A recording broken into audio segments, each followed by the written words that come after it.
Salut à tous et bienvenue une fois de plus sur ma chaîne YouTube. Pour ceux qui sont nouveaux sur la chaîne, n'hésitez pas de prendre quelques secondes pour vous abonner et d'activer la cloche de notification. Ok, bon, aujourd'hui nous allons aborder une fois de plus la notion de programmation.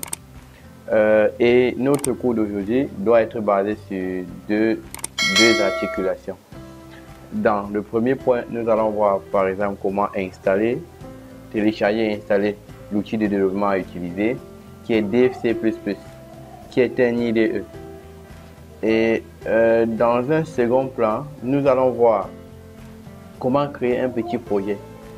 Donc un petit projet en C sur notre IDE choisi.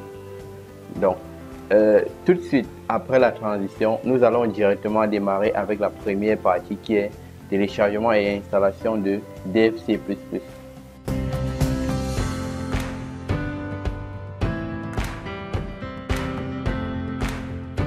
Ok, après cette brillante introduction, nous allons commencer avec le téléchargement de DFC++. Ok, ce qu'on doit faire, c'est quoi? Nous allons partir dans notre barre de recherche. Nous allons cliquer sur saisir. Bon. Download. Bon, en fait, ça vient directement puisqu'il y a déjà eu à télécharger. On va cliquer sur Download DFC++. Donc, pour Windows 10, puisque j'ai mon système, c'est Windows 10. Ok. Directement dans la page qui s'affiche, on clique sur DFC++ Download sourceforge.net. En fait, ça va nous diriger directement vers l'emplacement où se trouve le fichier à télécharger. Ok, bon, pour ceux qui n'ont pas encore ça dans leur machine, ils peuvent cliquer sur Download. Avec ça, ça va télécharger directement et directement après cela, le fichier doit se retrouver dans leur téléchargement. Et ce qu'ils pourront faire, c'est quoi? Ils pourront double-cliquer sur le fichier ou faire un clic droit et sélectionner exécuter en tant qu'administrateur. Lorsqu'on sélectionne exécuter en tant qu'administrateur, ça nous permet d'installer. Ok, et suivre les étapes. Dès qu'il va finir les étapes, l'application sera installée dans sa machine et on pourra revenir directement pour la deuxième partie. Donc directement après la petite transition, nous allons nous retrouver déjà sur l'interface de DFC++, puisque tout le monde a déjà téléchargé ça et installé sur sa machine.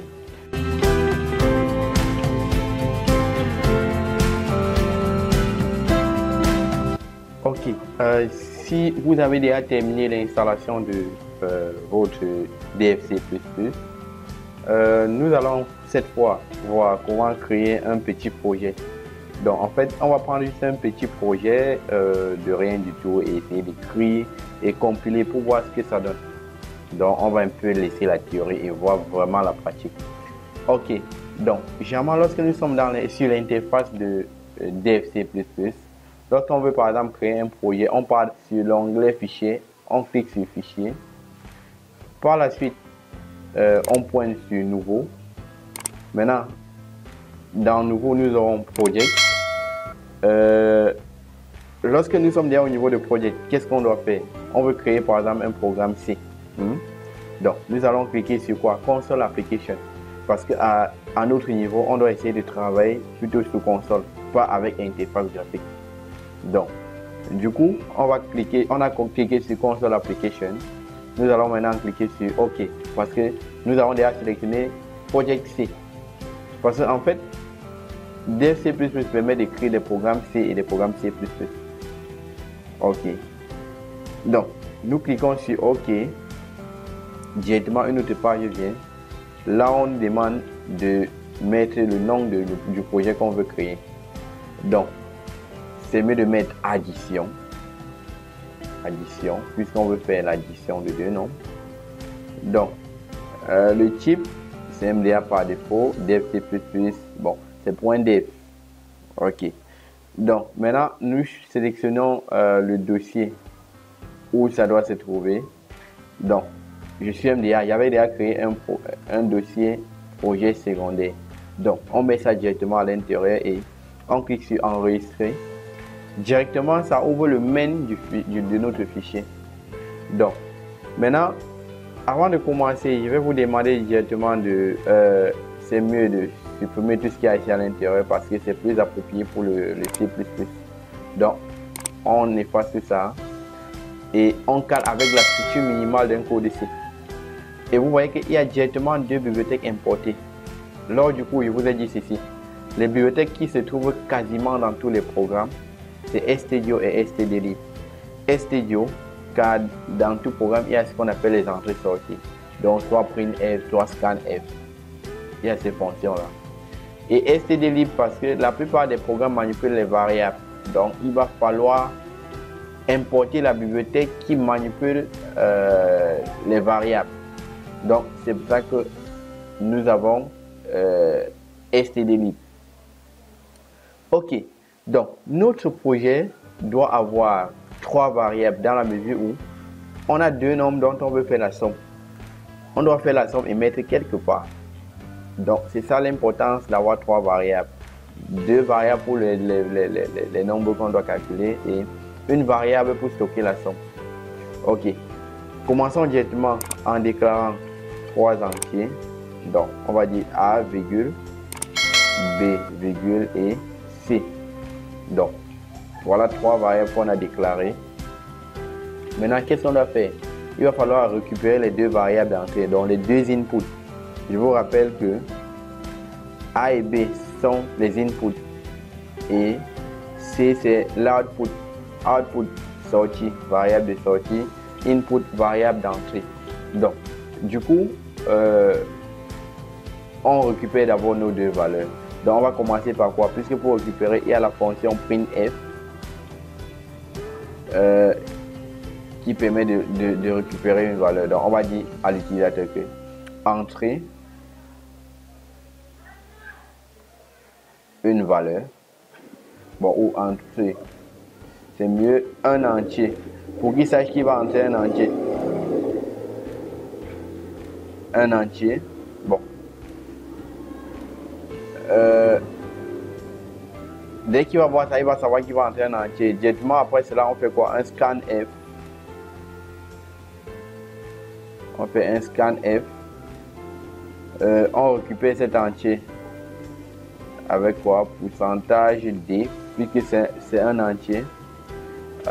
Virgule. A, puisque cet entier là c'est A qu'on veut récupérer. Donc, dès qu'on récupère cela, nous avons déjà notre premier input dans la machine. Qu'est-ce qu'on fait? Puisque les informaticiens aiment beaucoup le raccourci, on doit faire ici le copier, coller, puis renommer la deuxième expression. Donc, on va dire plutôt entrer un autre entier. Donc, on va dire entrer un autre entier. Ok. Maintenant, dès qu'on a déjà récupéré les 2 entiers, qu'est-ce qu'on fait? On doit essayer de générer le résultat. Bon, excusez-moi, ça c'est plutôt B. Parce qu'on a déjà récupéré A. Donc, qu'est-ce qu'on doit faire? Maintenant, on continue. Qu'est-ce qu'on va faire maintenant là? On doit générer notre somme. Donc, on va dire quoi? On va faire une affectation. Donc, on va dire à S, on affecte quoi? A plus B. Dès qu'on a fini, qu'est-ce qu'il est question de faire quoi? D'afficher. Donc, on va dire quoi? Printf. Printf. La somme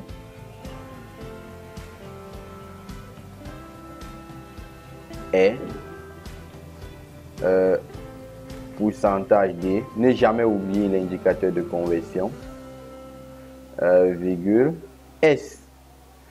Et on met notre point virgule à la fin.